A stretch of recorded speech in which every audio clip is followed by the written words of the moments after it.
It is our privilege to be here with you this afternoon. Очень приятно, это большая привилегия для нас быть с вами сегодня. The Church of the Nazarene is blessed to be praising the Lord here in the country of Ukraine. Церковь Назарянина очень благословенна визитом нашим сюда в Украину. And we had service this morning in two of our churches that praise the glorious name of Jesus Christ. И мы посещали два служения сегодня утром, которые прославляли имя Господа Иисуса Христа. But we're also privileged to be part of the evangelical movement that is planting churches all over the world. Но мы также имеем огромную привилегию участвовать в служении насаждения церквей по всему миру. And last October we had the privilege to be in Dallas, Texas, where Brother Sunday participated at a global church planting congress. И прошлый октябрь мы имели возможность быть с пастырем Сандеем в штате Даллас, где мы проводили где была конференция. And he shared about the blessing that the Lord has in this country and in the entire continent of Europe. И он делился теми благословениями, рассказывал о тех благословениях, которые вы получаете в Украине и в странах Европы. So now that we are in a visit to this region of Eurasia, we decided to come and bring blessings in the name of Jesus to our brothers and sisters here. И сейчас мы приехали посетить азиатский район, чтобы привести благословение от наших братьев и сестер и приветствия. We are a Christian holiness missional church. A Christian holiness missionary church. Мы христианская миссионерская церковь. And we are in 151 world areas. И мы находимся в 192 странах мира. And here in front of you are representatives of all regions of the world. И перед вами стоят представители всех районов, всех регионов мира. As representative of the Eurasia region, и это представители азиатского района. It is my privilege to introduce to you the two leaders of our denomination. И очень большая привилегия, с нами приехали два лидера. We have the privilege in the Eurasia region to welcome the director of World Mission for the entire denomination. И имеем возможность сейчас поприветствовать директора азиатского района, епископ всего мира. Dr. Louis Bussell is here with us, and he's going to introduce the leaders of the missionary movement for the Church of the Nazarene. Dr. Louis Bussell. Доктор Луи Боссел представит каждого представителя из каждого региона мира. And we also have the privilege of having Dr. Jerry Porter, who is one of the general superintendents, one of the general leaders of the Church of the Nazarene in the world. И также у нас будет возможность, мы представим доктора, который является международным лидером мира. It is a great privilege for us to be with you today. Это действительно большая привилегия быть с вами сегодня. I believe that God can win this country for Jesus. Я верю в то, что вы завоюете эту страну для Иисуса. There is a God thing that is happening in the world like no other time in history. В настоящее время по всему миру происходят такие чудеса, которые еще никогда не происходили. And we happen to be in the time that God is intersecting history right now. И мы живем в такое время, в которое Бог творит историю прямо сейчас, и мы участвуем в этом. Watch out for the movement of God that is coming out of China. И мы можем наблюдать движение Бога, которое происходит в Китае. And I believe that there's going to be a worldwide revival. И я верю в то, что вот-вот назревает всемирное пробуждение. Your pastor and I and the Church of the Nazarene, we're in a movement that's called the church planting movement. И я, и ваш пастор, и наша церковь Назарянин, мы были в движении, мы принимаем участие в движении, которое называется «Движение христианских церквей». We're trying to unite all of the denominations, all of the parachurches, all independent churches together. И мы соединяем все церкви, все деноминации вместе. And we want to plant And our goal in the next 15 years is to plant 5 million new churches and win 1 billion people to Christ. И наша цель построить 5 And we'll win 1 billion people to Christ. миллионов церквей и завоевать для Христа 1 миллиард людей. God is God. Бог есть Бог, And He is moving today. и Он действует сегодня. Let's win Ukraine for Christ. Давайте завоюем Украину для Христа. It's a privilege for us to have our 6 regional directors of the world. 6 regional directors of the world. Для нас привилегия иметь директора, 6-го директора мира, который... Директора 6 регионов мира. You've already met Dr. Gustavo Crocker of Eurasia region. Мы уже только что познакомились с одним из них, он директор Европы и Азии. We have Dr. Carlos Sainz, Mexico, Central America У region. нас есть представитель из Мексики, Центральной Америки. And Reverend Vern Ward from Asia Pacific region. И также из азиатского региона. And Dr. John Smee from the Caribbean region. Доктор Джон Смит из And Карибского Dr. моря. Eugenio Duarte from Africa region. И также из европейского региона представитель. And Dr. Christian Евроафрика. Sarmiento from South America region. И также из южноамериканского May региона. God bless you. Пусть Господь благословит Now, вас. Dr. Porter. Slava Bogu. Amen. Amen. Slava Bogu. We are very honored to worship Christ with you on Pentecost Sunday. Для нас очень большая честь поклоняться Господу в день Пятидесятницы вместе с вами. The prophet Joel said that in the latter days God would pour out his spirit on all flesh. Пророк Иоиль сказал, что в последние дни Бог изольет Духа Своего на всякую плоть. Men and women, На мужчин и женщин, young and old, на молодых и на пожилых, rich and poor, на бедных и на богатых, highly educated, illiterate. на высокообразованных и на необразованных. And that day took place on Pentecost Sunday. И сегодня это день Пятидесятницы. 120 Jews were waiting. И в тот день, когда произошло излияние Духа, 120 человек, они ждали. And on that day they were all filled with the Holy Spirit. И в тот день они все были наполнены Духом Святым. And we celebrate Pentecost Sunday today with you. И сегодня с вами мы празднуем День Пятидесятницы. And we pray that all of our hearts and lives will be filled with the blessed Holy Spirit. И мы молимся о том, чтобы все наши сердца и жизни всех нас были наполнены Духом Святым. That in the power of the Holy Spirit we might win the world for Jesus Christ. Чтобы сила Духа Святого могла завоевать весь мир для Иисуса Христа. Amen. Аминь. We have 2 wonderful leaders who serve here in Ukraine. I'd like them to please come forward. У нас есть 2 замечательных лидера, которые служат здесь, на Украине. Я бы попросил их пройти вперед. And I'll have them give the final greeting for our group. It's a joy to be with you. И я хочу, чтобы они поделились с вами радостью, которую они испытывают, пребывая здесь. Меня зовут Клифф Райт. Это большое благословение, что мы можем быть сегодня с вами и прославлять нашего Бога. Слава Богу! Меня зовут Роберт Скиннер. Я тоже рад, очень рад быть с вами. И служить в Украине, в СНГ вместе пастор Санде и вы, ваши миссионеры. И смотри, что Бог действительно сделает именно здесь, в Украине. И слава Богу за все сегодня. Слышали молитвы и песни именно для Украины. И надо воевать что Господь будет действительно Господь над Украиной для каждого человека здесь. Слава Богу. Благодарен. Спасибо вам. Thank you very much. Thank you, sir. Thank you for coming. We have some more. Thank you very much. Thank you. Thank you, sir. Поприветствуйте наши высокие гости.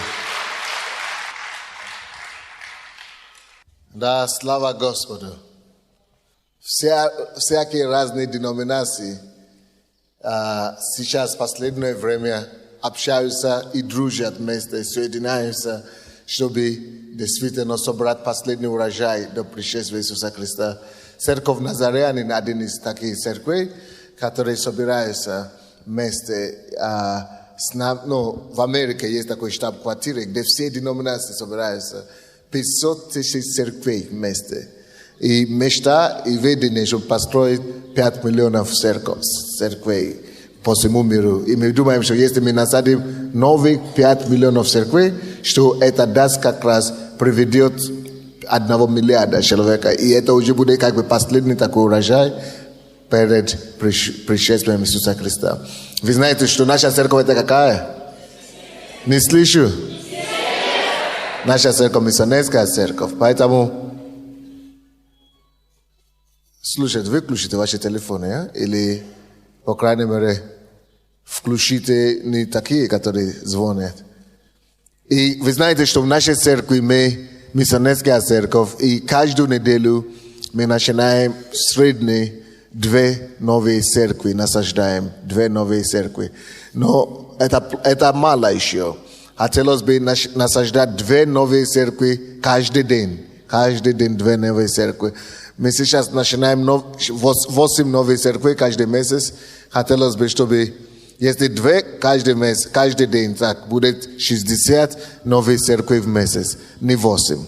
Поэтому все мы, которые здесь сидим, хотим, если кто чувствует, что именно его призвание быть миссионером, быть пастором, то готовьтесь. Мы поэтому готовимся, чтобы Бог не только Украину завоевать, а все страны бывшего Союза, Европы и всего мира. И в единстве с другими церквями это становится возможным и легко. Правильно или нет?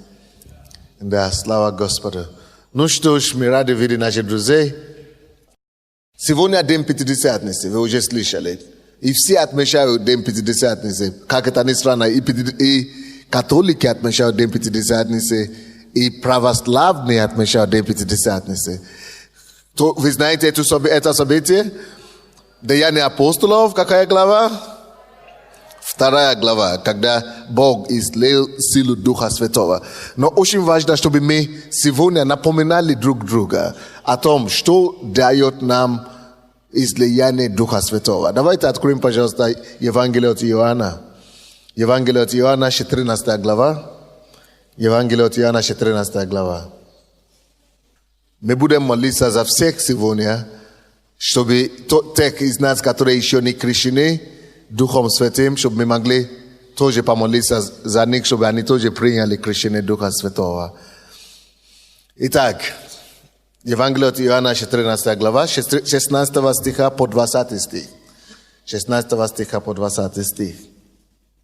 «И я умолю Отца, и даст вам другого утешителя, да пребудет с вами вовек. Духа истины, которого мир не может принять, потому что не видит его и не знает его. А вы знаете его, ибо он с вами пребудет или пребывает, и в вас будет. Не оставлю вас сиротами, приду к вам». Разве это не утешительно? Еще немного, и мир уже не увидит меня, а вы увидите меня, ибо я живу, и вы будете жить. В тот день узнаете вы, что я в Отце моем, и вы во мне, и я в вас.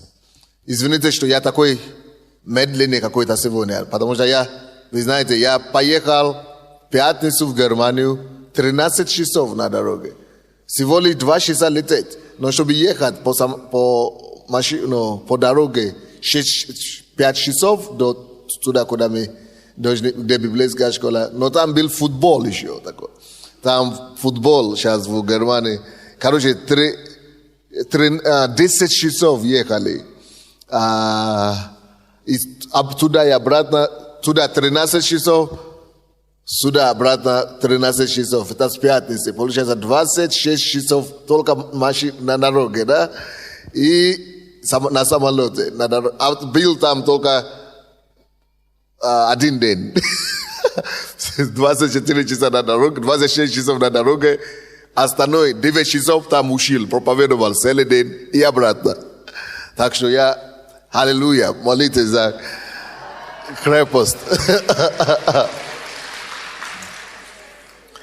Но слава Богу за силу Духа Святого, поэтому Дух Святого подкрепляет. Я прямо с аэропорта и бегом сюда к вам. Итак, давайте прочтем вместе эти стихи, 16 стиха по 20. Откройте свою Библию, если есть. Если нет, возьмите у соседа и давайте будем вместе читать. Есть женщины, у кого опухоль по-женски сейчас. Положите руку на себя. Именем Иисуса мы запрещаем эти опухоли. Повелеваем рассосаться и прекратиться беспокоить во имя Иисуса Христа. Проблема суставы, особенно суставы руки. Мы запрещаем эту проблему. Именем Иисуса постанавливаем исцеление. Сахарный диабет. Именем Иисуса мы повелеваем прекратиться излишнее сахара и проблема с инсулином в теле во имя Иисуса Христа. Мы высвобождаем силу Духа Святого, чтобы прикоснулась каждому, кто нуждается в Божьем исцелении сегодня. Аминь. Давайте будем вместе считать. 1, 2, 3. И я умолю Отца, и даст вам другого утешителя, да пребудет с вами вовек. Духа истины, которого мир не может принять, потому что не видит его и не знает его. А вы знаете его, ибо он с вами пребывает и в вас будет. Не оставлю вас сиротами, приду к вам. Еще немного, и мир уже не увидит меня, а вы увидите меня, ибо я живу, и вы будете жить. В тот день узнаете вы, что я в Отце моем, и вы во мне, и я в вас. Интересно, что Бог знает, что в последнее время чувство оставленности и одиночества будет очень распространено. Чувство одиночества. И Бог в курсе, что тем дальше мы идем от Иисуса, от смерти Иисуса, и тем дальше мы идем к концу света, тем тяжелее будет людям жить на земле. И особенно это чувство будет обостряться именно чувство сиротства. Какое чувство? Сиротство. То есть люди будут чувствовать, что они оставлены. Даже будучи женатыми, даже с живыми родителями. Но чувство одиночества будет обостряться. И об этом Бог знал. Кто из вас согласится, что действительно это есть на сегодняшний день? Не говоря уже, если даже люди, которые женаты или замужем, с живыми родителями, супругами, чувствуют себя одни и одинокими, что тогда уже сказать о тех людях, которые вообще одни? У кого нету детей, кто не замужем, кто не женат, у кого кто действительно остался без родителей, без отца, без матери, что тогда они сказать? Кто из вас знает, что 30% жителей каждой страны страдают от хронической депрессии? Депрессия – это одно из самых распространенных болезней и явлений нашего времени. Люди страдают повсюду депрессией. Это не считая те, которые страдают молча одиночеством. Это не говоря о тех людях, которые поглотились в мир порнографии и эротики в попытке найти от какое-нибудь утешение. Это не говоря о тех людей, которые живут в компьютерах и живут в какой-то нереальном мистическом мире. То есть вопрос одиночества и нужда в утешителе, она острее, чем когда бы это не было. И Бог об этом знал.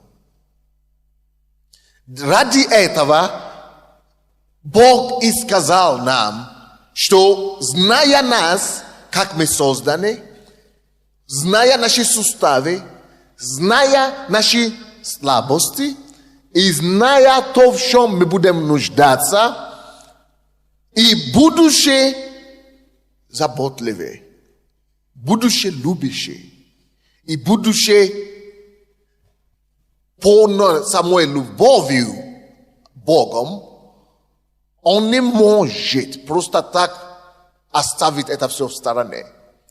Чтобы они мучаются, пусть мучаются. Бог не может быть равнодушен. Кто-нибудь скажите, Бог не равнодушен к тебе. Посмотрите кому-то в глаза и скажите ему, ты знаешь, Бог тебе не равнодушен. Братья мои, слушайте сюда. Ребята, смотрите на меня. То, что вас волнует, волнует Бога. Ваше одиночество – это не только ваша проблема. Бог думает о том, как его устранить. Не думайте, что никто обо мне не думает, никто за меня не знает, никто обо мне не беспокоится, никому не до меня. Неправда.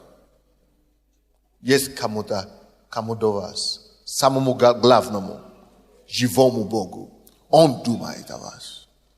Чтобы вы не страдались и не мучились от чувства одиночества.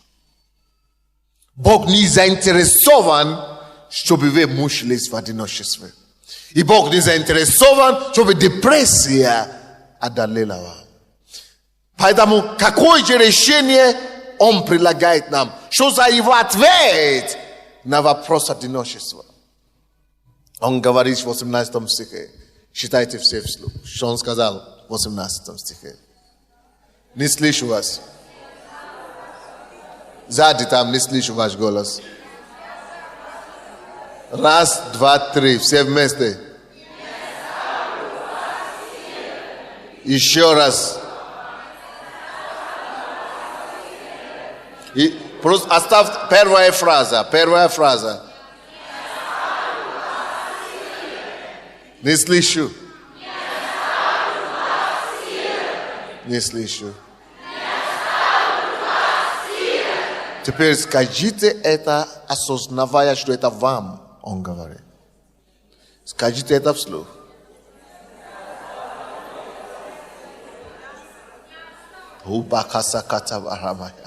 Скажите, я не сирот. Я не сирота. Я не оставленный, скажите. Я не оставленная. Скажите это себе самому теперь. Скажите о себе, о том, что Бог сказал, что я не сирота. Себе, не надо вслух, всем говорить. Скажите это себе. Вы должны это знать. Он говорит, он не может это себе позволить. Он говорит, не позволю вам быть сиротами. Я не позволю вам быть сиротами. Не позволю вам остаться одинокими. Не оставлю вас сиротами. Не оставлю вас сиротами. И если у вас есть ощущение одиночества, сироты, то вы кое-что не знаете. Это только лишь из-за того, что вы не поняли, что он уже этот вопрос решил за вас. Не позвольте дьяволу обмануть вас. Потому что через незнание или неосознание того, что мы имеем, дьявол зачастую просто угнетает и издевается над нами. Потому что мы сами не в курсе, что нам уже дано. Это то же самое, что у вас есть наследство. Допустим, на $1 000 000. и никто вам об этом не говорит. Раз вы не в курсе, вы не можете воспользоваться. Тем также и здесь. Бог говорит, ты не имеешь права страдать от одиночества. Это не твоя участь. Ты не должен страдать от одиночества. Это уже не твоя участь. Это уже не твой адрес. Это уже не на твой адрес. Это уже не твоя судьба. Твоя судьба, о твоей судьбе позаботились. А тебе уже позаботились. Даже если у тебя нету живого отца или живой матери, или даже если нету никого живого родственника у тебя. Бог позаботится об этой проблеме. И если вы еще страдаете, это потому что вы об этом еще не осознали. Вы не осознали того, что Бог сделал для вас. Бог говорит, я не оставлю вас сиротами, не позволю вам быть сиротой, не позволю вам страдать депрессией, одиночества, не позволю, чтобы вы мучились в одиночку. Нет, этого не позволю. И чтобы этого не было, позаботился, чтобы третья личность Божества была выделена вам. Не просто какого-то мужчина, который тебя бросит через 30 лет. Или через, что такое 30? Через 5 лет. А то и через 3 года тебя забросит, за соседом пойдет. За соседку, короче. Не просто какого-то мужчину он тебе даст, который при жизни, при живом жене, еще жив, но ты еще жив, ты еще жива, и он будет свое делать, вытворять. Он дает нам, как решение на этот вопрос, того, кто никогда нас не подводит. Того, на кого мы всегда можем положиться. Он дает нам не ангела какого-то, чтобы приходила тебя утешить по ночам, или когда тебе тяжело будет. Он дает нам не просто какого-то доброго пастора, у которого свои проблемы тоже собственно хватает. Какие бы у тебя не были проблемы сегодня, смотрите сюда. Какие бы у вас не было тяжести, какие бы у вас не было давления, какие бы у вас не было атаки, какие бы не были финансовые, материальные, душевные, духовные проблемы, Бог позаботится об этом. И эта забота заключается в том, что Он говорит, не оставлю вас сиротами, у вас будет утешитель. И этого утешителя, кого Он нашел, не просто в лице человека, утешитель, который Он нашел не в лице ангела, не в лице какого-то родственника, Он нашел самого лучшего утешителя, кого только можно придумывать. Он из себя взял третью личность Божества, Духа Святого, и прислал его на землю, чтобы нам не быть сиротами. Аллилуйя! Дайте ему славу. Слава тебе, слава ему. Слава тебе, Господь. Слава тебе, Господь. О, мы тебя любим, мы тебя любим.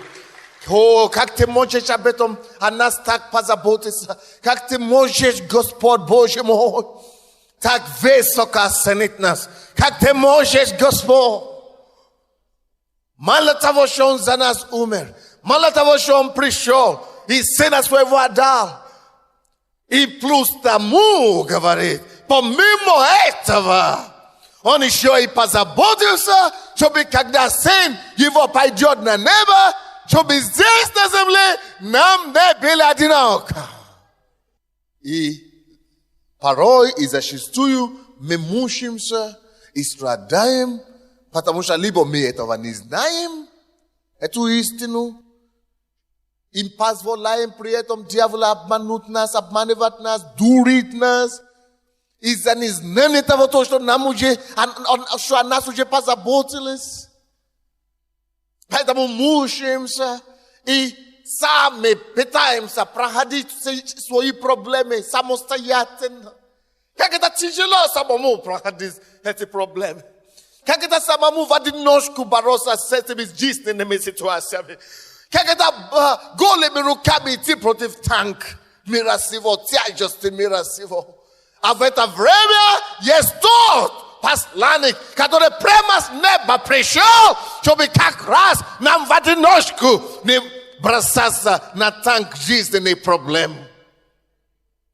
Как раз, чтобы мы как раз голыми руками не идти драться с теми силами, которые больше нас. Поэтому он и об этом позаботился, чтобы этот утешитель был с нами. Как раз, чтобы мы больше не чувствовали, что никто нам не помогает, что нету связи, нету родственников, нету друзей. Поэтому он дает нам того, который всегда там. И который не подводит, который не устанет, который не убежит, и который не скажет, что твоя проблема слишком много, и слишком большая, твои заботы слишком много. Я уже устал, я уже тебе не могу ничем помочь. Тот третья личность божества, который так же надежный, как сам Бог. Аллилуйя! Который так же силен, как сам Бог. Который везде присущий, как сам Бог. И которому все возможно, как сам Бог, потому что Он есть Бог, сам третья личность божества. И зачастую у нас также проблема. И это наша проблема в том, что мы не умеем, даже если мы знаем. Это как один человек знает, что у него папа, один член нашей церкви тут. Его мама и папа развелись, когда она была маленькой девушкой. Маленькой девушкой. А папа это уехал, он оказался евреем, выехал в 70-х годах в Америку. И там обогатился и стал очень состоятельным человеком. А тут карбовинцы ходят. Начало 90-х. Она знает, что у меня папа мультимиллионер в Калифорнии. Но мама здесь, и она с матерью здесь. Они ходили по мусорникам и подбирали кушать. Знаете, в чем была проблема? Папа оттуда ищет, как с ними связаться. Не мог найти, потому что квартиры передвинули, переехали туда-сюда. Они ищут, как с папой связаться. Не могли связаться. А он мультимиллионер. Он хотел выделить и визу послать, и выделить финансы, и помогать каким-то образом. Но никто не мог подсказать, как это делать. Не было контакта, связь, не было объяснено. И так эта девушка страдала и вот так до где-то 30 лет. Пока чудным образом, как-то кто-то не объяснял, и они не вышли вот так на друг другу с этим папой. И они кушали, буквально кушали с мусорника. Но я даже не хочу вам сказать. Вы знаете, как в 90-х, кто в Украине жил в 90-е годы? Когда карбовинцы эти, купоны это. Вы помните, что тогда было? Ой, вот они так. Вы представьте, ты с одной стороны знаешь, что вроде бы есть источник, но реально ты не можешь пользоваться им. Теперь слушайте меня сюда, друзья. Так же мы и живем с вами сегодня. Это мы, это наша картина. Это мы, это девушка, которая кушает с мусорника. Это вы, это я. А это богатый папа, это вот Дух Утешитель, который нам виден. Мы даже не в курсе, что можно не так мучиться, вот так, как мы мучаемся. Что мы можем получить такую поддержку, что мы можем рассчитываться на такую подъем духа.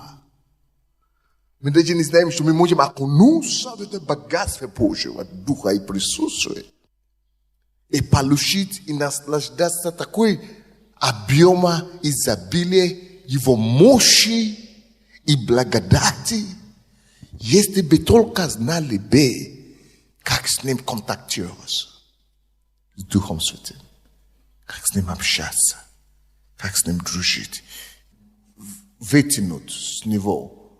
Если он для нас поставлен утешителем, если он действительно третья личность Божества, если ему все возможно, если он был представлен к нам, чтобы нам не быть одинокими, если Бог его дал нам специально, чтобы мы его так не мучились, как мы мучаемся. Тогда зачем мы мучаемся-то? Почему тогда нет утешения все-таки у нас? Почему нет помощи от него? Зачастую мы не знаем, как с ним работать, как с ним взаимодействовать. Мы знаем, что где-то Дух Святой есть, но мы не можем брать те благословения, которые Он дает. Вот потому мы и будем читать еще раз эти стихи. 16 стиха. И я умолю Отца, и даст вам другого утешителя. Кто согласен, что Он уже его дал? И говорит, этот утешитель прибудет с вами сколько? Где он будет? С кем? Не, только с пастором Сандей он должен быть. Не, только с помазанниками он должен быть. Не, только с апостолами, вот с этими директорами, которые были на сцене. Вот, это третья личность Божества. Это Бога, Божий Дух. Это третья личность из Божества. Святой Дух. С кем? Кому он был представлен? С кем он должен быть? Со мной. Теперь закройте глаза на минутку. И представьте это себе.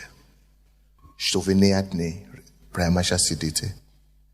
Небо представило вам. Третья личность Божества, Он с вами. Ощущайте Его присутствие, Его близость. Попытайтесь общаться с Ним. Попытайтесь ощутить. Вы не увидите лицо, и вам не надо видеть. Просто представьте, что что-то рядом. Вот как ваша тень рядом. Не надо видеть лицо тени, не надо лицо видеть. Но просто видите, что я не один. Вот он. Вы в нем, он окружает вас, он дух. Нельзя его физически трогать. Но то, что он рядом, вы в нем, он окружает вас впереди, сзади. Рядом.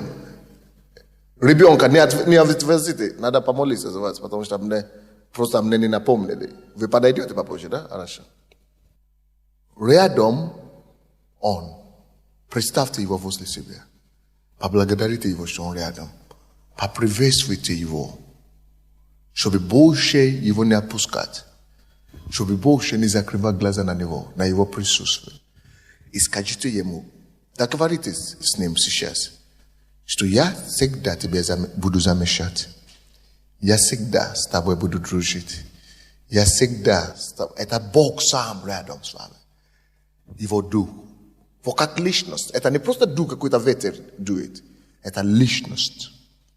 Это как человек. Бог человек рядом с вами. Вот с личностью, как с личностью. Общайтесь с Духом Святым сейчас. И поблагодарите его, что он представлен к вам.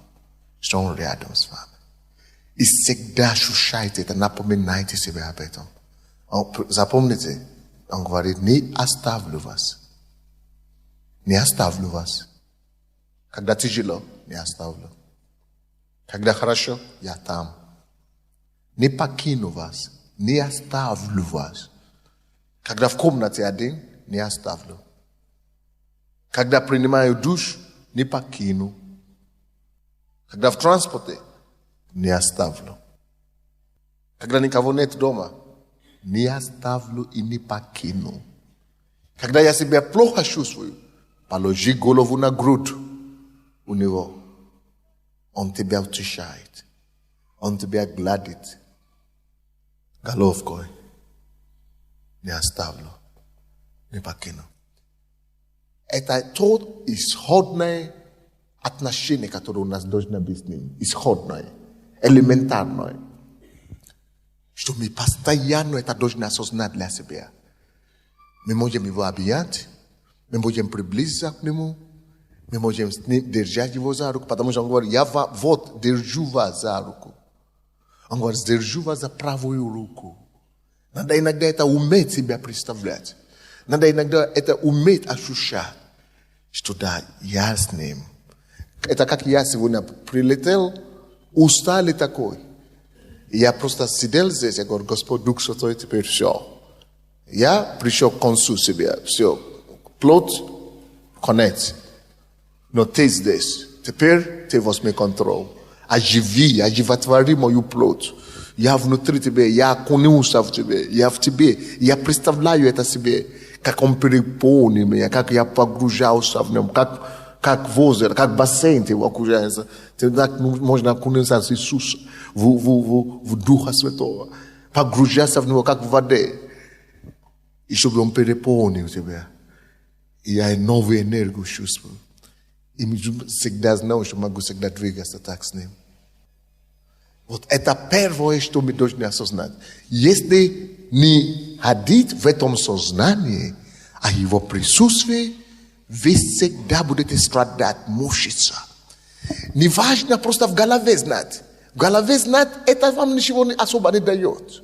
Это как человек в Америке. Ты знаешь, мой папа миллионер в Америке. В голове знаешь. Но надо ощущать. Надо уметь получать, контактироваться с ним. Написано, что да пребудет с вами общение Святого Духа. Общение должно быть Святого Духа. Communion of the Holy Spirit. Communion of the Holy Spirit. Общение Святого Духа. Ощущение Святого Духа. Взаимодействие со Святым Духом. Если этого не ощущать, если этого не переживать, ощущение, общение Святого Духа, это то же самое, что вы в голове будете знать, что у вас миллионер живет в Америке, а тут ничего конкретно не дает. Вы должны это ощущать. На то он дан быть утешителем, чтобы вы были утешены конкретно, чтобы было практическое утешение. Кто-нибудь слушает меня или нет? Чтобы он был с вами. Скажите, прибудет с вами. Вовек. С вами вовек. Со мной вовек. Со мной. Прибудет со мной. Со мной. Не с соседом только. Не с чужим. Не с пастором. Со мной. Со мной. Это значит, ты важный. Ты важный. Ты настолько важный. Прибудет с собой. С вами. Со мной. Со мной. Я важный. Для меня. Ради меня он дан. Со мной вовек. 17 стих. Духа истины, которого мир не может принять, потому что не видит его и не знает его. Здесь очень важно, как нам эксплуатировать или пользоваться, брать то, что мы имеем. Если не брать, не эксплуатировать и не пользоваться, и не получить это всего, то, что нам дано, тогда какая разница между нами и миром? 17 стих написано, что мир не может пользоваться этим. Они будут, это они по праву должны страдать от этой депрессии, одиночества и так далее. Но только не нам, если мы осознаем, кто мы. Мир не увидит его, мир не может. 17 стих написано, Духа истины, которого мир не может принять. А кто из вас знает, что он принял этого Духа? Приняли Духа Святого. Утешителя принял. Значит, вы не в мире. Почему тогда мы страдаем? Точно так же, как мир страдает. Как будто вообще мы его не приняли. А потому что мы не воспользуемся. А потому что мы не осознаем это. Видите, 17 стих, которого мир не может принять, потому что не видит его. Видите, почему мир не может принять? Подчеркните слово, не видит и не знает. Не видит и не знает. Не видит и не знает.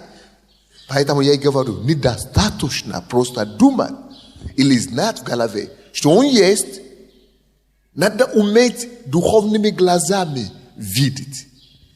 И духовными глазами осознавать его присутствие. Это самое ключевое, что есть. Некоторые из нас, мы только говорим, я получил крещение Духом Святым, и только во время молитвы молятся. И в Духе Святым на языке молятся. И думают, что это Дух Святой, только ради этого пришел. Что толку, если ты только во время молитвы будешь молиться на языке? Не это главное. Молитвенный язык, это чтобы контактироваться во время молитвы. А больше всего, для чего он был дан, Духа Святого, быть утешителем тебе, быть помощником тебе, чтобы тебе не быть одиноким, чтобы тебе не мучиться, не проходить через жизненные мучения и проблемы в одиночку, чтобы тебе помогать практически во всех твоих жизненных делах, чтобы ты не был брошен, как сироты. Что такое сирот? Это то, что он сам один живет по жизни. Ему надо поступить в институт, некому ему помочь, некому оплачивать учебы, некому ему дать какую-то поддержку. Ему надо жениться, не с кем посоветоваться и так далее. Сирота, он один. Бог говорит, нам нельзя так жить, как будто мы одни. Он есть рядом с нами. Значит, я уже не сирота. Как тогда мне получить помощь, если я еще поступил в институт? Осознайте, что он здесь.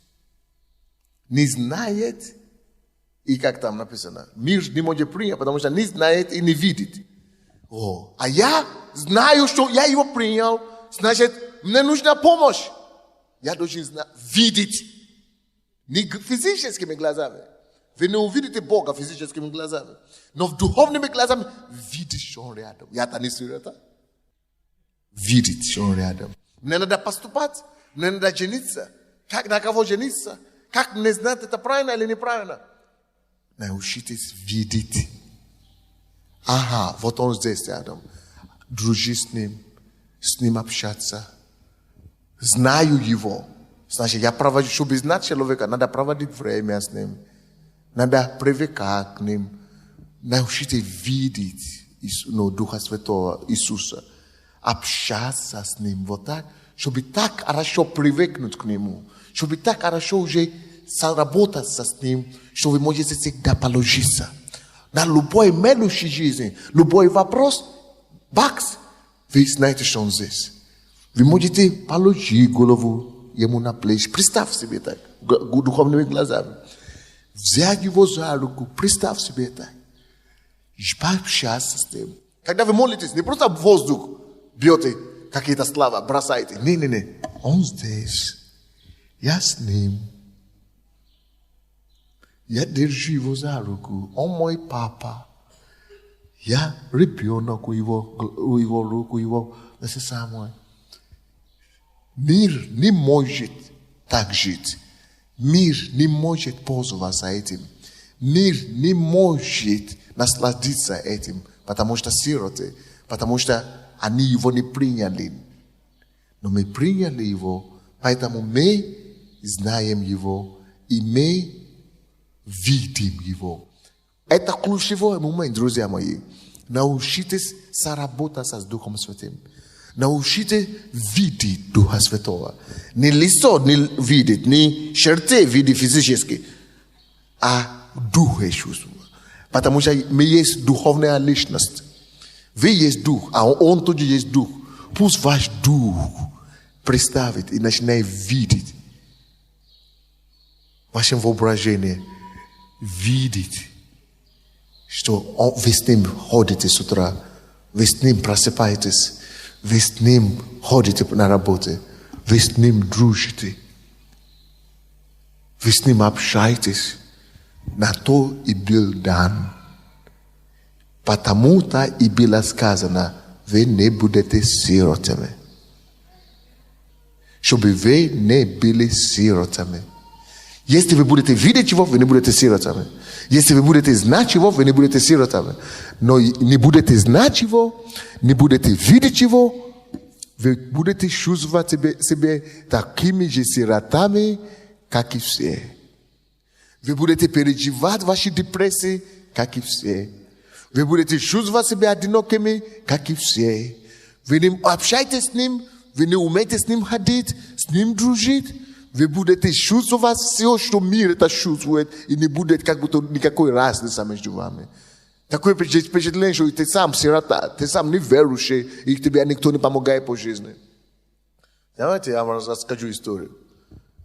Очень часто, до сих пор, я слышу постоянно, что какие-то люди приходят ко мне на прием или к пасторам и говорят: «О, пастор, у меня дух отвержения.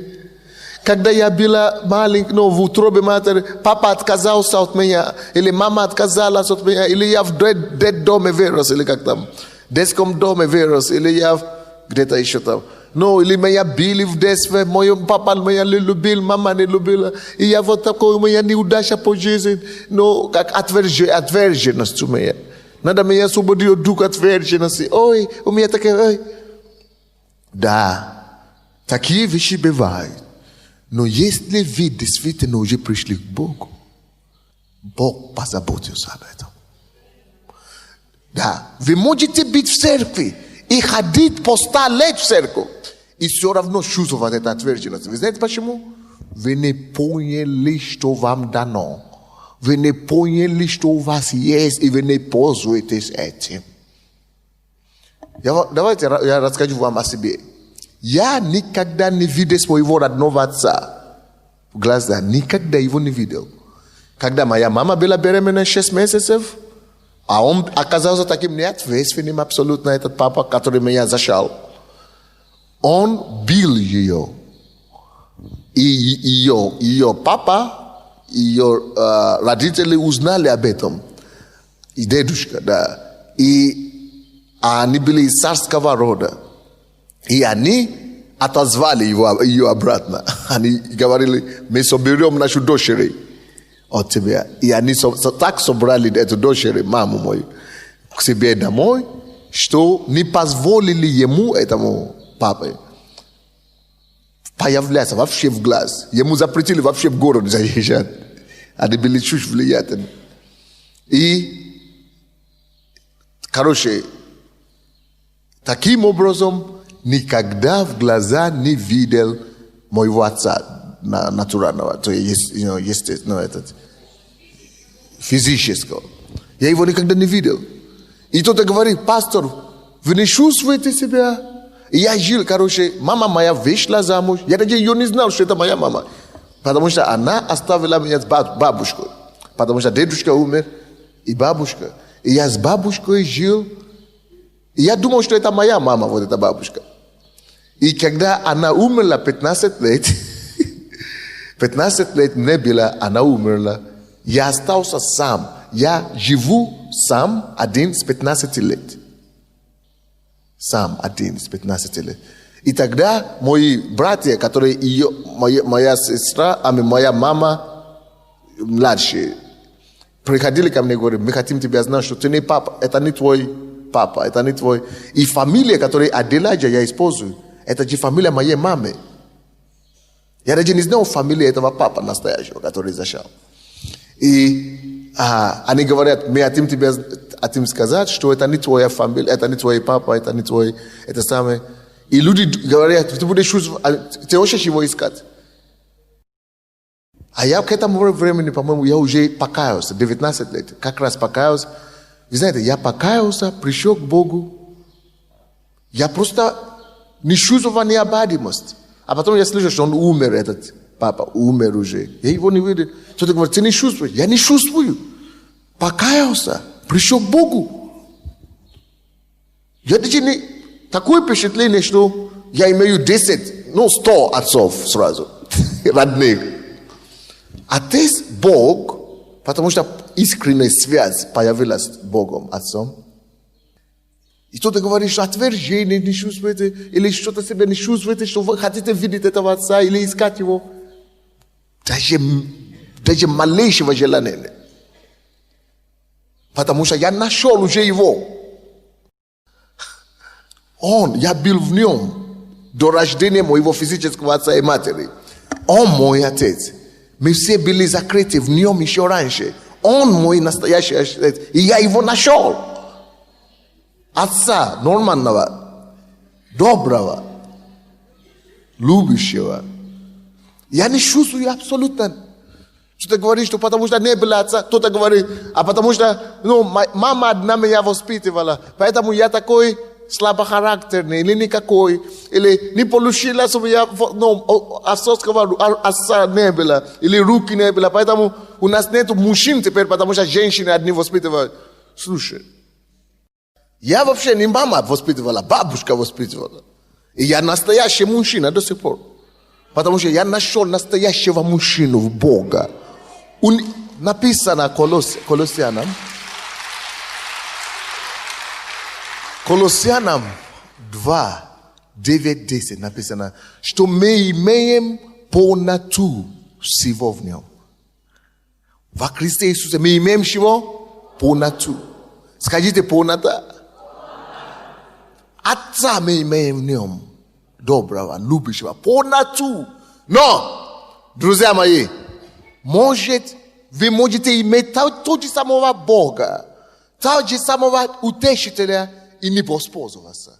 И даже не знать, и даже страдать так же, как все эти, которые от отверженности страдают. Кто-то говорят, обвиняют свою несостоятельность на то, что у меня не было отца, или родители развелись. А у меня вообще даже маму не видел. Если ты нашел самого главного, что тебе еще надо? Это может быть потому, что у меня и не было этого. Когда я нашел Бога, я всей душою, всеми руками и ногами схватился за него. И он восполнился. И я с ним, он мой утешитель, он мой обеспечитель. Я учился в школе, я закончил школу сам. Сдавал экзамен. Никто мне не говорит, иди учись и так далее. Сам себя гнал с 15 лет. Я ходил в джунгли, потому что у нас была, эта семья была царская, да? Она была состоятельной, когда до 6 лет. Потому что за 6 месяцев все богатые люди в этой семье, вы знаете эту мою историю, все сверхъестественные, мистические были убраны, уничтожены, все умерли.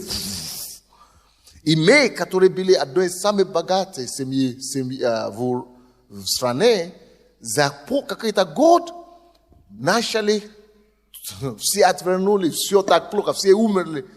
Мама, бабушка, которая была единственная, она была в больнице, все, год была в реанимации. Не потеряла сознание, не могла прийти в себя. Год. Когда она услышала, что и третий ребенок уже, она просто потеряла. То есть, и я остался с этими моими маленькими. И я ходил по джунгли, собирать дрова, сушить. Да, дрова, да, такие деревья, его рубили, и использовали молоток, как не молоток, топор, да, разложили его, это самые маленькие, сушили, а потом маленькие, а потом голову. Вы знаете, когда показывают Африку, там есть, они носят в голову такие вещи. Вот это я такой был. Я носил в голове босиком. После смерти это всего до 12 лет у меня не было даже сандала.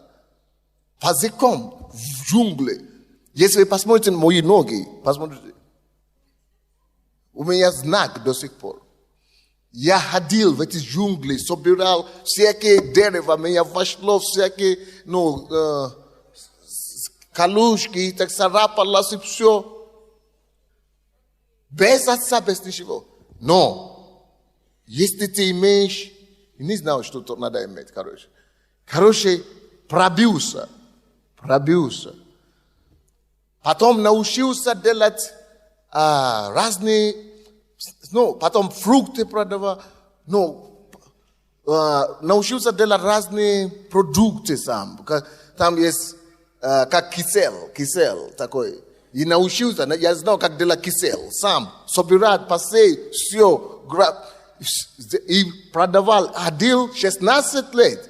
А 16 лет мальчик уже осознает себе, что он уже девушки бегает и так далее. И все равно ложу в голову, потому что если я не сделал, никто меня не прокормит. Беспризорный, как беспризорный. Но я не остался на улице беспризорный. Я иду в лес, обеспечиваю себя. Не беспризорные, которые только ходят, а работаю. И пробился. Сделал экзамен. Но когда я нашел Иисуса, вообще все класс. Когда Иисус пришел, все уже пришло. Потому что было тяжело до того. Но когда Иисус уже пришел, сдал экзамен, я сказал, я буду учиться за границей. А надо учиться, надо золотой медаль закончить, надо быть лучшим, чтобы поступить за границу, получить стипендию за счет государства. И я начал учиться по ночам. Когда Иисус приходит, все меняется. Полнота пришла. Если я был никакой, так, по-среднему учился. Но когда Иисус пришел, я вообще начал учиться, стал лучшим в университете, везде, лучшим. Я понял, с Иисусом можно, и мы действительно имеем полноту всего в нем. Я вам говорю, точно, по своему опыту я вам рассказываю. Потому что Он дал нам утешитель. Нету ни отца, ни маму, бабушка умерла еще. И сам, но утешитель был. Приехал в Советский Союз. До этого времени я жил в селе, где 40 домов.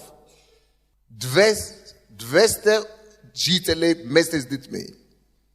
Первый раз поехал в город, в столицу, когда я хотел ехать за границу, учиться назад. Именно с этого села глухого я сдал эти экзамены, я все это выжил.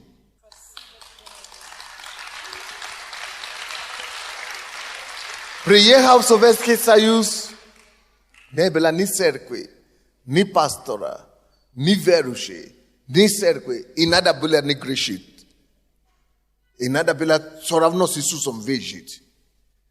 Нету церкви, никто тебя не говорит, иди на домашнюю группу, никто тебя не говорит, иди на служение, никто не говорит, вообще никого нету, чтобы ты говоришь, что ты грешишь, не грешишь, стыдно. Сам живи 19 лет. Но я покаялся, я принял его в свое сердце. Я знал, что он меня простил грехи. Значит, я дал ему слово. Если он сделал это для меня, значит, он знает меня. Значит, он в курсе. Значит, он рядом со мной. И моя всегда стремление быть верным ему.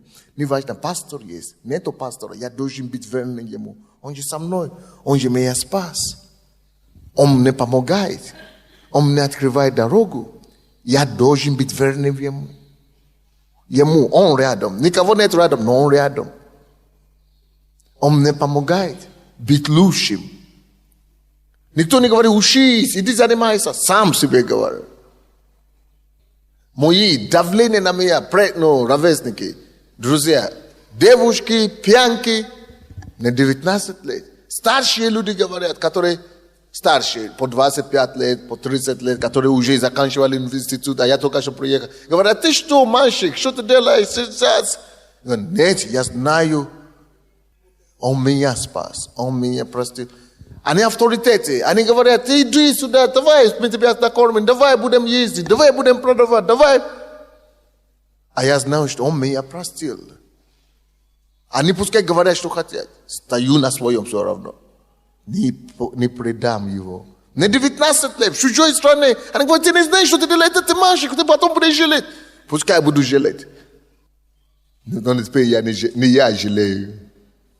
Ты ни с кем не встречаешься, не пьешь, не гуляешь, ты все, ты молодость теряешь. Пускай буду терять, но он меня спас. Буду верный ему, посмотрим. Если он посчитает, что я терял молодость, я все терял, пускай будет так. Но я буду верный ему, посмотрим. Я даже не знал, что Бог может так вас наградить. Я даже не знал, что Бог может так благословить. Я даже не знал, что Бог...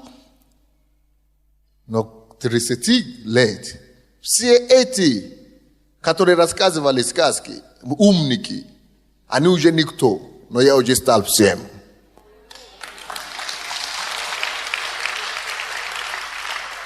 Не живите, как будто у вас нету вообще никого. У вас есть самое главное. Он с неба представлен вам. Утешитель представлен вам. Чтобы вы не жили как сирота. Чтобы вы не были сиротами. Я помню, как я завидовал. Дьявол атакует.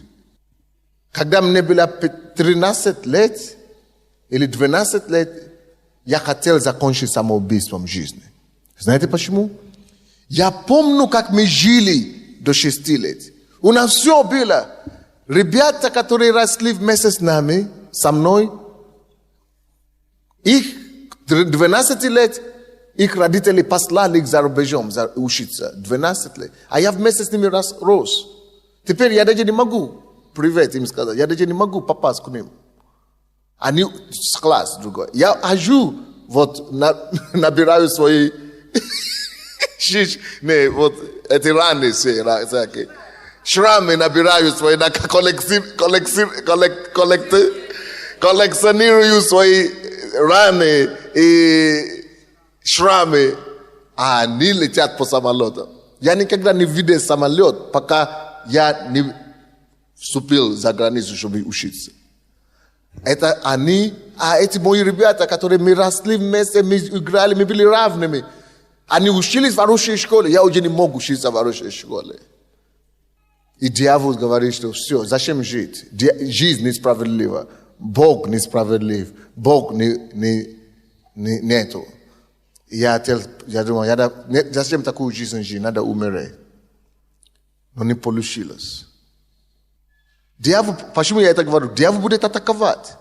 Дьявол будет говорить, что посмотри, тебе не повезло. Посмотри, тем повезло, а тебе не повезло. Бог несправедлив к тебе. Это тогда я Бога не знал. Но теперь все это изменилось с того момента, как я понял, что есть Бог на свете. Он пришел ко мне. Он нашел меня через телевизор. До этого момента, до 19 лет, я не видел людей возрожденных. Никогда не знал, что есть спасение вообще. В том селе и в той области, где я жил, нету ни одного церкви евангельского. Но по телевизору Бог пришел. Моя сестра рассказывала, она покаялась сначала, и по телевизору я смотрел, Бог спас меня. Он вспомнил. Он донес до меня Евангелие, значит, он меня знает, значит, он меня имеет в виду. Я попробовал, я был грешником, потому что я не знал, я блудил, жил как все. Но когда я понял, что он может простить, а не осудить, я попробовал, я решил пробовать, простит ли он меня. И я это почувствовал, что он простил. Раз простил, значит, он есть. Значит, он меня любит. Значит, он меня принял. Значит, я могу измениться. Все, значит, я ему даю слово. Раз он простил, значит, теперь я его солдат навсегда. Я даже не знал, что будет благословение, он будет поднимать, он будет исцелять, он будет... Но то, что простил, умер за меня, отдал жизнь, а потом понял, что он со мной всегда. Теперь могу лететь. Теперь могу стать лучшим. Теперь могу всего достичь. Братья и сестры, если вы здесь, вы не одни. Вы можете всего достичь в жизни. У вас есть сила Бога самого с вами. У вас есть сам Бог представлен к вам, утешителем. Нету ничего невозможного для Него. Но надо, он говорит, мир не может принять его, потому что не знает и не видит. Надо осознать, что он есть с вами. Надо видеть, надо знать, надо пользоваться, надо общаться, надо доверять, надо видеть невидимого верою. Надо ходить с ним, не видим, духовным глазами. Надо полагаться на него. Надо просить помощи у него. Надо полагаться на его чудеса, которые он делает. Не живите как сироты. Вы не будете сиротами, он говорил. Я не хочу, чтобы вы были сиротами. Не живите как сироты. Вы не сироты. Поверьте в это. Вы не сироты. Вы не сироты. Он дал вам уже решение на это дело. Получайте помощь от него. Полагайтесь на него. Вы можете стать кем угодно. Кем захотите стать. Я теперь встречаюсь с президентами страны. Премьер-министрами. Я учу, преподаю людей бизнеса. Мне 39 лет. Я уже готов идти на пенсию. У меня все есть. А 19 лет я думал, что я уже все закончил.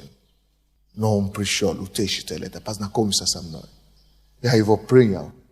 И он помог мне по жизни. Он там, чтобы вам помогать по жизни. Доверьтесь ему. Начните общаться с ним. Начните полностью эксплуатировать, использовать его возможности, которые он дает. И не будет лимита, не будет ограничения, не будет ничего невозможного для вас.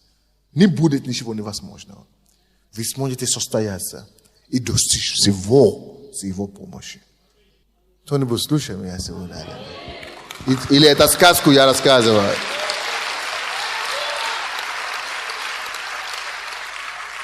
Дух Святой мне сейчас говорит слово, я не могу его найти, это слово по-русски. Вы не ущемлены в жизни.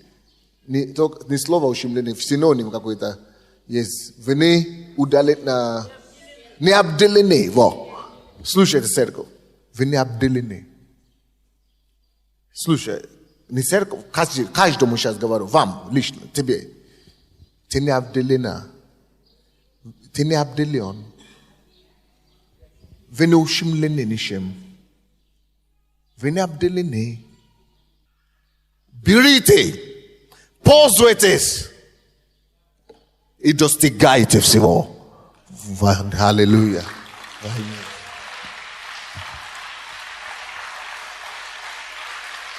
Все, давайте закроем глаза. Давайте представим, что он с нами, утешитель. Пообщайтесь с ним. И знаете, что вы не обделены. Вы не обделены ничем. Не обделены. Вы имеете всего в нем. Вы имеете все. Все есть. Утешитель поставлен вам.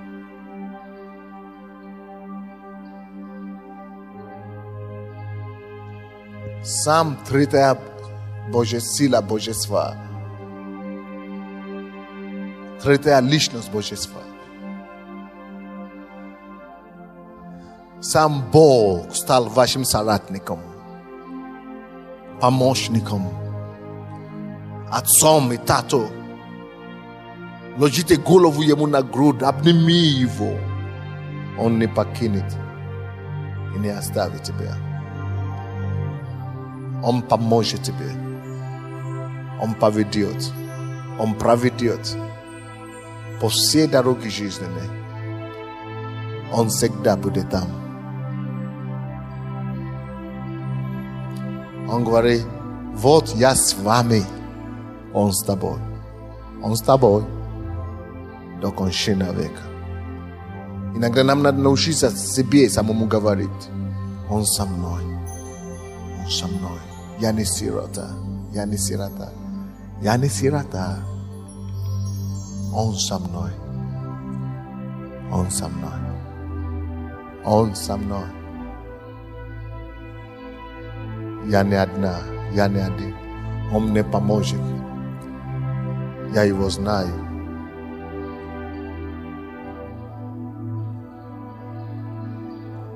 Я его вижу. Он говорит, мир не увидит, но вы будете видеть. Научите видеть глазами духовного. Мир не знает, вы будете знать. Он единственный, кто тебе нужен. Ни мужчина нужна тебе, ни женщина нужна, ни какие-то папы мирские, женщины, мамы мирские. Это Он единственный, кто тебе нужен. Он нужен. Он единственный, кто нужен.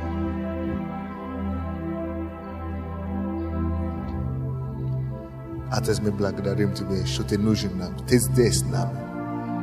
Мы погружаемся в Тебя сегодня, в Твоем присутствии. Ты с нами и Ты в нас. Спасибо, что мы не одни, мы не сироты. Мы имеем помощь от Тебя. У нас есть сила Божья с нами, подкрепляя нас, помогающая нам. Спасибо Тебе, Господь, что все возможно с Тобой. Ты все знаешь. Мы не будем обходить Тебя. Мы не будем жить, как будто Тебя нет. Мы будем использовать эту возможность. Будем эксплуатировать полностью эту честь, которая нам дана. Спасибо. Мы можем достигать всего в Тебе. Мы имеем полноту всего в Тебе. Мы все имеем в Тебе. Мы имеем утешение. Мы имеем помощь. Мы имеем покой. Мы имеем любовь, принятие. Спасибо Тебе за это, Отец. Слава Тебе, Господь. Во имя Иисуса Христа. И весь народ Божий скажет. С праздником вам! С Днем Пятидесятницы!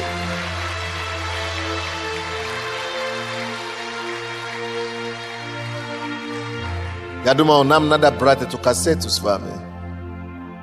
И нам надо много его слушать, чтобы мы начали жить этим. Не просто опять же знать, а начали жить этим. Две книги, которые я говорил вам. Давайте. Здравствуйте. Поздравляем вас. Я даже не знал, что вы беременные были. Не успел видеть. Вроде бы я вас видел пару месяцев назад. Но беременность что-то не заметил. Мы вас видели. Я вас тоже видел. Что-то не видно было живот. Но зато ребенок есть. Есть. Мальчик, девушка? Мальчик. Как его звать? Костя. Костя. Расскажите нам, как вы принесли это беременность и так далее. Ну, кратко, наверное. Это Ближе третий ребенок. Тише, церковь, тише. Третий мальчик. Давайте будем ждать до конца. Третий мальчик. Третий мальчик. Мы точно не обделены, Не обделены, да. Не обделены. Вот. И так не обделены, да? Мы, конечно, не планировали. У нас второй мальчик 1 год и 8 назад родился. Это третий мальчик. 1 год и 8 назад. Вы точно не обделены, я вижу. Вот. Но мы приняли как дар. Вот. Это есть дар, это есть самое большое благословение Божье, мы это понимаем. Вот. И вы знаете, что в этот раз Бог, Он сверхъестественно подтверждал нам каждый момент. Мы в бизнесе оба с мужем. Вот. И наши результаты в бизнесе росли этот год также. Вы что? Да. Поэтому роды прошли очень хорошо. 10 дней ребенку. Вот, 10 дней ребенку. Это как в Ветхом Завете. На 8-м дне они уже приносили ребенка на благословение. Вот, ребенок чудный, здоров. Мы очень хотели, чтобы все было гладко, все было вот как с особым каким-то благословением. Все так и было. Так и будет. Вот я вижу, муж так хочет добавить. Я могу добавить, что эти роды были совсем другими. Почему? Потому что я тоже принимал участие. Я хотел сказать, что я рожал тоже. То есть, мы вместе это делали, но я принимал участие в прошлых родах и принимал участие в этих родах. И я вижу, насколько какая была большая разница. Вот. В этот раз это было намного быстрее все. Во-первых, мы были вместе. Это дает очень большие силы для жены. Вот. У нас было время, потому что мы уже выстроили такой бизнес, что я мог 2 дня находиться вместе с женой в отдельной палате. И это тоже, ну, очень классно и замечательно. Вот. И я, конечно, благодарен Богу за то, что 5 лет назад я очутился в чужой стране. Я очутился не только в чужом городе, в чужой стране, где я не знал ни одного человека. Вот. У меня не было ни денег, ни жилья, ни квартиры, никого. То есть Посмотрите, слушайте эту историю. Похоже на то, что я рассказывал вам. И я остался, то есть последний мой день, я помню, что я был вынужден был переночевать в подвале. И то, что пастор Сандей говорит, единственное, да, то есть все от меня отвернулись, вот, но Бог не отвернулся. Он был всегда рядом со мной. И после этого дня я попал в церковь в городе Борисполь. И с этого дня я познакомился с Богом, я принял Иисуса в сердце свое. И всерьез, да, принял? Очень серьезно я это сделал. И с этого момента начался путь моего возвышения. Представляете, Вот именно возвышение.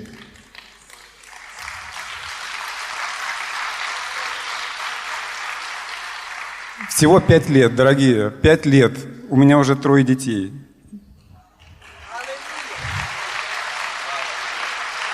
Мне Бог доверил, не дал, мне Бог доверил прекрасную жену. От той, о которой я мог только мечтать. Жену. Видите, какой человек, который благодарный. Это очень просто проследить. Доверил жену. Да, я очень благодарен, и мне Бог доверил очень удивительное дело. Вот. И самое большое благословение, конечно, бизнес, это бизнес, да. Вот. И то есть ты не только пришел к Богу, Бог начал действительно поднимать. И в бизнес, если Он дал бизнес, за 5 лет уже успели построить бизнес. Да. Это было даже не за 5 лет, это за последние 2 года. То есть последние 2 года, 3 года как бы я готовился, учился 3 года. И вот последние 2 года уже непосредственно только пошел рост основной. Вот. Поэтому доверяются нам, самое большое благословение, конечно, это души, люди, то, что Бог доверяет. Вот. И я благодарю Бога за силы, за твердость и мужество в принятии решений. Я благодарю Бога за то, что Он дает силы и мудрость в том, чтобы брать то, что Он приготовил. Потому что на самом деле то, что приготовил Бог, надо это взять еще. Вот. Поэтому вот такая история, всего 5 лет. 5 лет, послушайте, всего 5 лет. И каждый раз, когда мы поднимаемся на следующую ступень, Бог открывает такие перспективы, что у меня просто голова кружится. Это просто так больно видеть людей, которые с Богом. То 2 года, 3 года, 5 лет, 10 лет, и ничего так и не достигли. Имея такого утешителя, просто грех не состоится. Но нам надо научиться с ним взаимодействовать, работать. Надеюсь, что после этой проповеди, что уже не будет такого у нас. Что у нас все пойдет во имя Иисуса. И, чтобы закончить или завершить, я хочу сказать еще такой момент маленький. Мы квалифицировались в бизнесе на такую поездку вокруг Европы. Это семейная поездка, то есть и это 7 дней, неделя на 12-палубном теплоходе, который и на 50% из стекла состоит. Вот. И там, с этого, когда заходишь на трап корабля, уже начинается как бы коммунизм, да, то есть за все оплачивается, то есть мы ни копейки не платим, то есть, одна путевка стоит 7 тысяч евро, вот на двоих 14 тысяч. Это, за те успехи, которые мы достигли в предпринимательстве в этом году. Вот. Поэтому вы знаете, что на самом деле Бог верный, да, Бог верный, и держитесь за Него всеми частями, какие есть у нас. А есть ли у вас желание каким-то образом содействовать кому-то? Может быть, кто-то слушает вас сейчас и говорит: о Боже, а у меня никого нет, никому подсказать, и никому мне помочь. Может быть, вы бы хотели подсказать, или вы помогаете людям в вашем бизнесе? Да, у нас сегодня 200 человек в команде. Вот, и, это небольшой результат, в общем-то, я знаю. То есть мы работаем в основном в обществе. И вы знаете, у нас жизнь, она сходна с жизнью пастора Сандея. Мы из многодетных семей. Я из многодетной семьи, Володя мама у него из детдома. Вот, в общем-то, тоже из многодетной семьи. И все мы проходили через трудности. И я не буду сейчас вас задерживать, но если есть те люди, которые хотят реализации в жизни, если вы на самом деле хотите, потому что ваше «хочу» будет проверено вашими делами.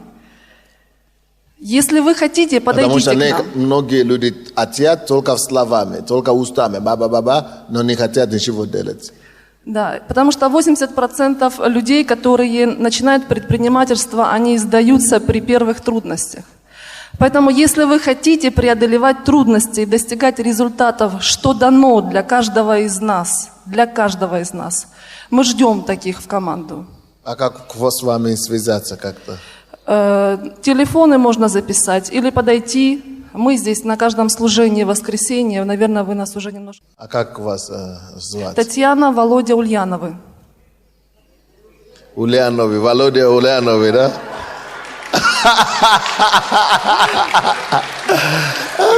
Только в другом направлении уже, только в другом, реформатор. Не революционер, а реформатор? В другом направлении, говорят. Вы знаете, это правда. У нас первый ребенок Илья, и раз Илья. Илья, да, это очень наоборот. Как раз мы ожидаем реформаторских от него движений. Вы уже сами реформаторы, но он будет делать двойное больше помазания. От нашего будет результата. Да. Разве это не красиво слушать это все? Разве это не здорово? Давайте поблагословим эту семью. И Ростика, Костика, их молодого, маленького благословения. Господи, именем Иисуса, мы благословляем Костика. Именем Иисуса, мы высвобождаем благодать и благословение неба на этого ребенка. Мы просим Тебя, Господь, чтобы Твоя рука пришла на него. Чтобы Ты, Господь, вооружил этого ребенка, исполнить те предназначения, которые Ты имеешь для него. Господь, защити его. Веди его по Твоим путям. Дай, Господь, чтобы он прославил Тебя. Чтобы он пошел по путям родителей. Чтобы он достиг больше них. Именем Иисуса мы молимся, Господь, чтобы Ты использовал эту семью еще, чтобы достигать намного большего. Именем Иисуса Христа мы разрушаем всякие атаки, всякие несогласия, всякие разногласия. Мы просим, Господь, чтобы с приходом этого ребенка, чтобы их радость была полная. Чтобы, Господь, Ты продолжал возвещать их на новый рубеж в бизнесе, в семье, в радости, в семействе. Во имя Иисуса Христа, окрести их, Господь, Твоей милостью и благословением. Благодарю Тебя, Господь, что Ты сделаешь намного больше, чем они видели. За 5 лет Ты столько уже сделал. Мы благодарим Тебя. За последующие 5 лет они вообще не поверят, что Ты сделаешь. Будь прославлен, Господь. Во имя Иисуса Христа. За один год будешь делать больше, чем 5 лет. Именем Иисуса Христа. Слава Тебе. Во имя Иисуса. И весь народ Божий скажет. А мы вас благословляем. Татьяна.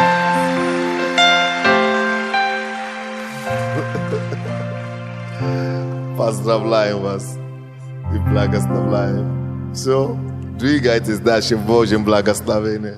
Господь, мы благословляем Твоих детей сегодня. Господь, проведи нас по Твоим дорогам на этой неделе. Защити всех именем Иисуса. Пусть Твоя кровь будет над нами. Пусть Твоя защита. Пускай Твой, Господь, вождение, Твое присутствие, общение Святого Духа, чтобы не покинуло каждого из нас. Общение с утешителем. Твое сверхъестественное утешение. Твое сверхъестественное поддержки. Пускай будет каждым. Чтобы мы знали Тебя. Чтобы мы общались с Тобой. Чтобы мы получили подкрепление и вождение от Тебя, Господь. И чтобы Твоя, Господь, милость возрастала на жизнь каждого человека. Используй нас, чтобы прославлять Тебя и чтобы утвердить Твою волю на этой земле. Именем Иисуса Христа. И весь народ Божий скажет: